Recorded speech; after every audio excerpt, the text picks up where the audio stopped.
Hi, my name is Grainne, and today I would like to share with you some of my story. On the 12th of March 2007, my life quietly collapsed. At the time, I was working in the IT industry. I had a successful career. I had a beautiful 8-year-old daughter. I had my own home. I drove a sports car and I travelled internationally with my job. What most people, however, didn't know about me was that for as long as I could remember, I suffered ever present anxiety and I battled frequent low moods. I had various mechanisms that I used in order to cope with the low moods. They included spending too much money, eating too much food, and drinking too much. Occasionally I went for counselling, but I was unable to make any lasting changes in my life. On the 12th of March 2007, my ability to cope with the mechanisms that I was using at the time finally came to an end. As a result of my breakdown, I lost my job, I lost my home, I lost my sports car, but worst of all, I lost my will to live and my hope. For the next 3 years, my life virtually stopped.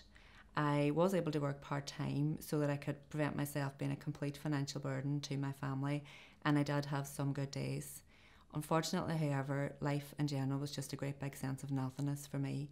My parents looked after myself and my 2 children. By this time, I had a second girl. By 2010, my youngest daughter was 2.5 years old, and things were about to become very bad for my family. I found myself at the beginning of 2010 once again contemplating suicide. However, in addition to this, at that point I felt that it would be a cruel and terrible thing to leave my baby daughter behind. I think it shows just how distorted my thinking had become that I felt that my eldest daughter, who was then 11, would be okay. Luckily, I had a long-term friend that I was able to confide the thoughts that I was having in, and she insisted that I made an appointment with my GP. She also came with me to make sure that I told my GP the thoughts that I was having. My GP made an emergency referral to my local primary care liaison team where I received excellent care.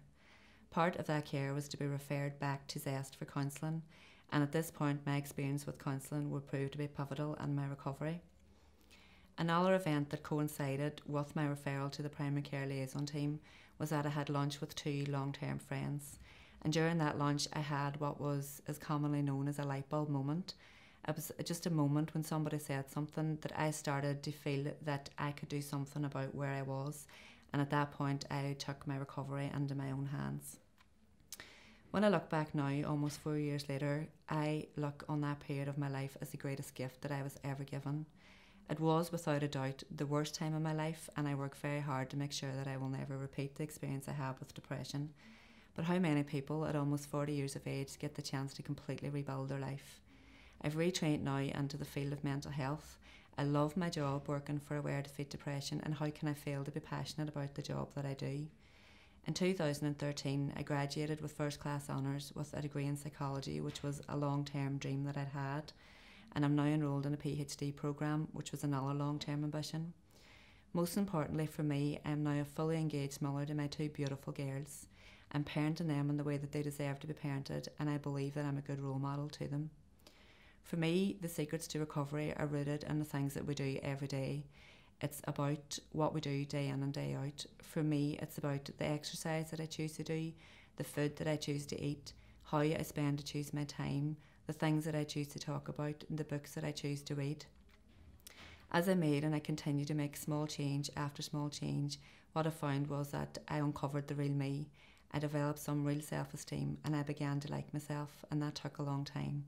And I suppose the main message that I would like to give today is that if I can achieve that, then anybody can achieve it.